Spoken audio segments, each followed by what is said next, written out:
आप लोगों को आज मैं ट्रांसफॉर्मेशन के अंतर्गत सिंपल सेंटेंस को कॉम्प्लेक्स सेंटेंस में बदलने के लिए बताने चल रहा हूँ।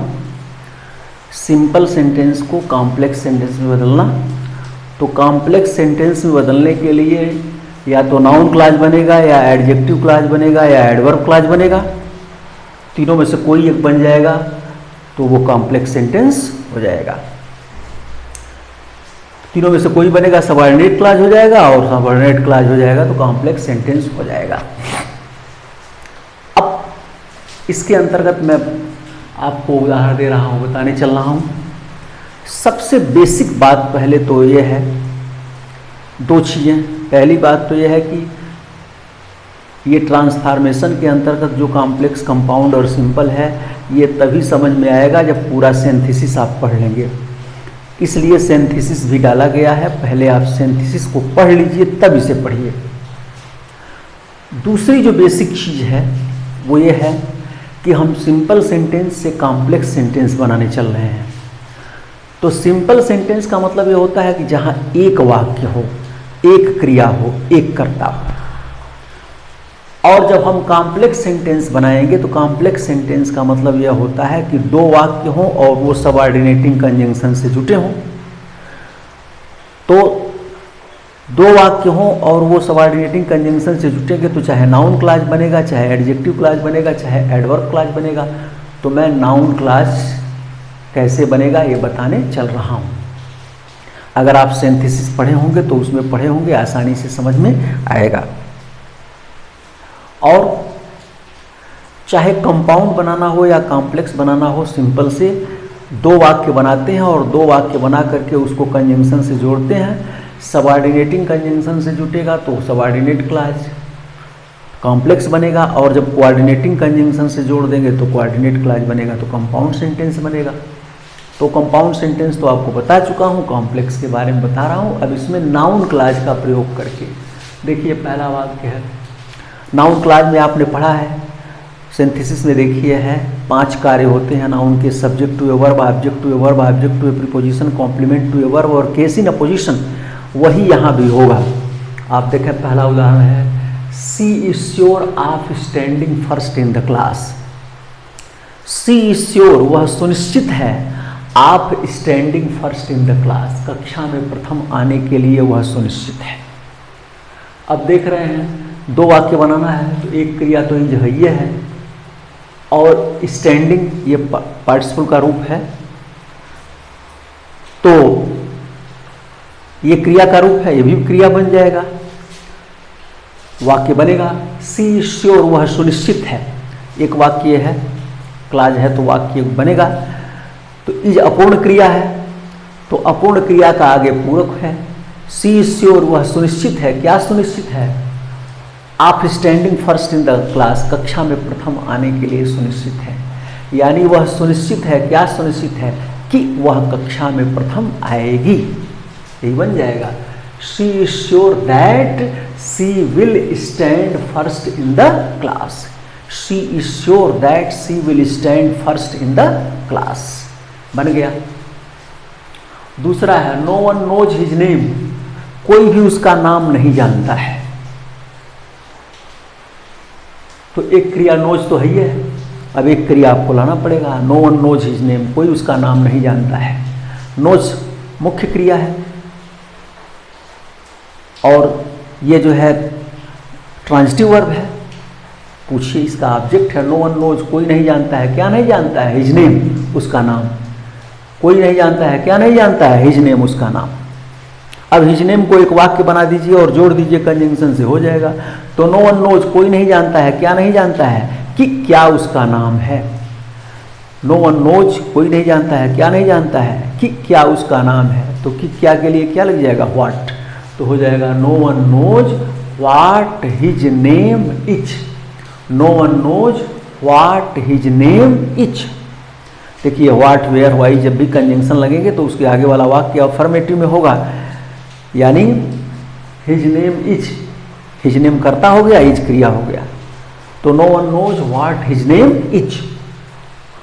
Please tell me her age, कृपया मुझे उसकी अवस्था बताइए, यहाँ भी सकर्मक क्रिया है। प्लीज टेल मी, कृपया मुझे बताइए, क्या बताइए, हर एज उसकी अवस्था। वाक्य बनाइए हर एज को एक। तो प्लीज टेल मी, कृपया मुझे बताइए, क्या बताइए कि उसकी अवस्था क्या है, कि क्या उसकी अवस्था है। तो क्या हो जाएगा, what her age is. Please tell me what her age is. Please tell me what her age is. चौथा है, he inform me of his illness, वह मुझे, he inform me of his illness, वह मुझे अपनी बीमारी के विषय में सूचना दिया। ये भी सकर्मक क्रिया है। क्या सूचना दिया, अपनी बीमारी के विषय में।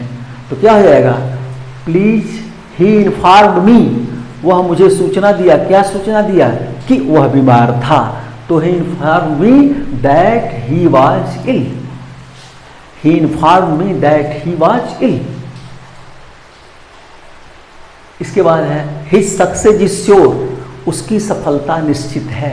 इज जो है अपूर्ण क्रिया है, कॉम्प्लीमेंट टू ए वर्ब बन जाएगा। हिज सक्सेस इज श्योर, उसकी सफलता निश्चित है, यानी यह निश्चित है। क्या निश्चित है, कि वह सफल हो जाएगी।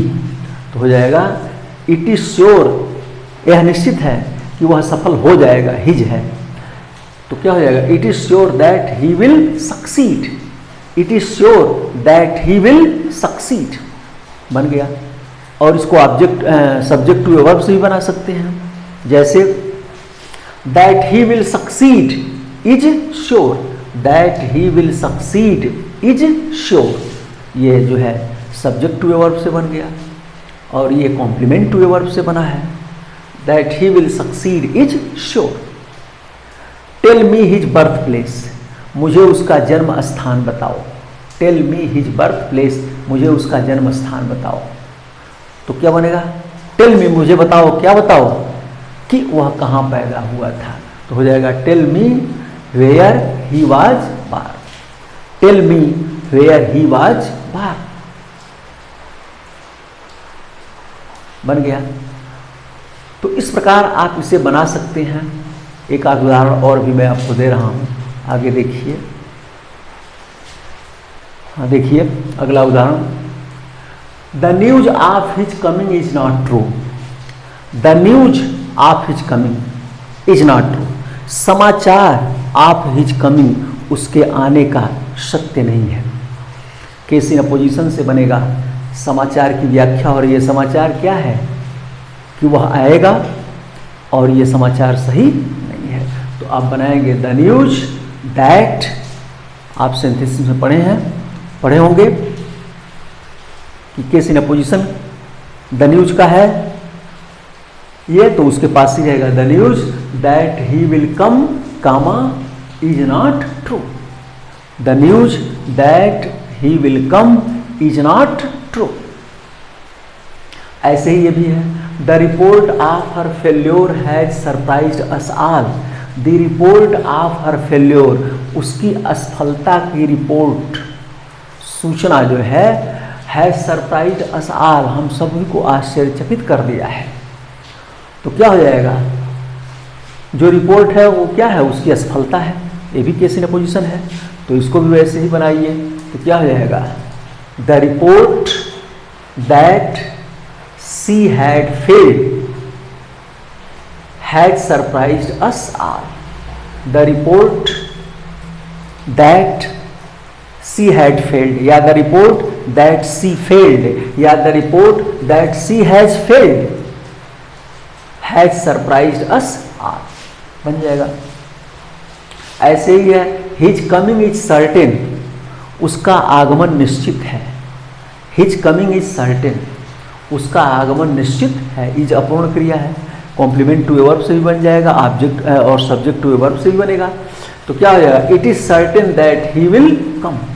It is certain that he will कम, या सब्जेक्ट टू ए वर्ब से बनाएंगे तो हो जाएगा that he will come is certain. That he will come is certain. तो इस प्रकार हमने आपको जो है इसे समझाया तमाम उदाहरण देकर के।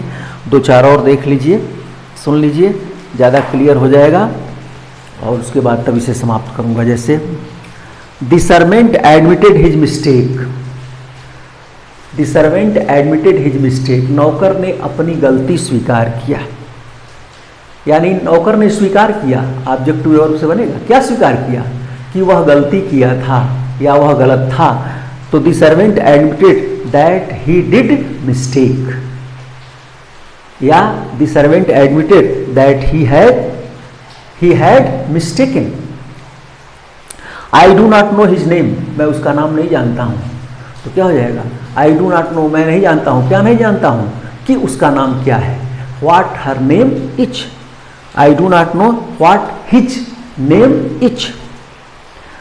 आई want to know the date of his birth, मैं तुम्हारा डेट ऑफ बर्थ जानना।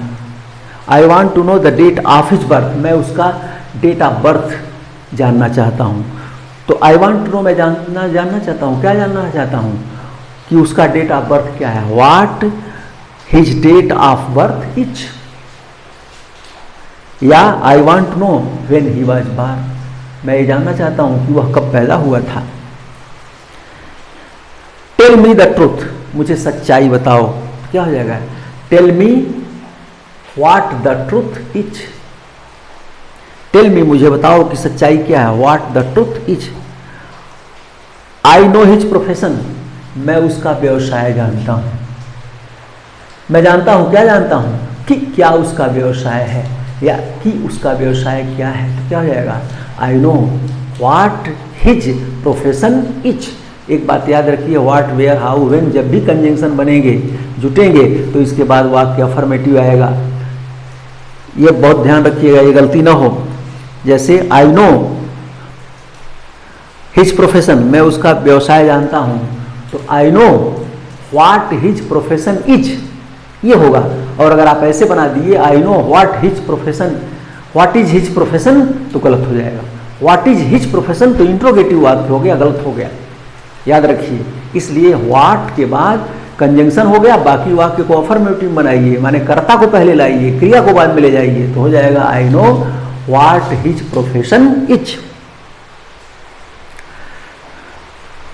आई except to meet my friend tonight, I expect मैं आशा करता हूँ, टू मीट मिलने का, माई फ्रेंड अपने मित्र से, टू नाइट आज रात को। तो मैं आशा करता हूँ, क्या आशा करता हूँ? कि आज रात को मैं अपने मित्र से मिलूंगा। I expect that I shall meet my friend tonight. Your statement about his failure is correct, तुम्हारा कथन अबाउट हिज फेल्योर, उसकी असफलता के विषय में इज करेक्ट, सही है। तो क्या हो जाएगा? योर स्टेटमेंट, तुम्हारा कथन कि वह फेल हो गया है, that he has failed is correct. या your statement that he had failed, या your statement that he failed is correct.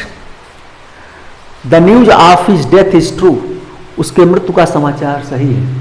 यानी समाचार the news that he died, कि वह मर गया, इज ट्रू, सत्य है। I am sure of getting good marks in the examination, I am sure मैं सुनिश्चित हूँ, of getting good marks in the examination, में परीक्षा में अच्छा नंबर प्राप्त करने के लिए मैं सुनिश्चित हूँ। यानी मैं सुनिश्चित हूँ कि मैं परिश्रम में अच्छा, ये परीक्षा में अच्छा नंबर पाऊंगा। तो क्या हो जाएगा? आई am sure that I shell get good marks in the examination. His transfer is certain, उसका तबादला निश्चित है, उसका स्थानांतरण निश्चित है। तो क्या हो जाएगा? इट इज सर्टेन, यह निश्चित है कि उसका तबादला हो जाएगा। तबादला किसी के द्वारा किया जाएगा, पैसिव वॉइस में बनेगा, तो हो जाएगा it is certain that he will be transferred, it is certain that he will be transferred. ये इज अपूर्ण क्रिया है, कॉम्प्लीमेंट टू ए वर्ब बन रहा है, इसको सब्जेक्ट टू ए वर्ब से बना सकते हैं। That he will be transferred is certain, that he will be transferred is certain, ये भी हो जाएगा। His writing was eligible, his writing was eligible, क्या हो जाएगा? जो भी वह लिखा अपठनीय था, उसका लिखना अपठनीय था, यानी जो भी लिखा अपठनीय था। तो क्या हो जाएगा? What he wrote was eligible, what he wrote was eligible. इस प्रकार मैंने आपको बहुत सारे उदाहरण दे करके आपको ज़्यादा क्लियर कर दिया, आप समझ गए होंगे इसको। बाकी आप फिर इसको अपने घर पर दोहराएं, पढ़ें, और इसमें अगर कहीं कोई दिक्कत हो तो आप कमेंट लिखें और इसको ठीक से पढ़ें। बहुत बहुत आपको धन्यवाद।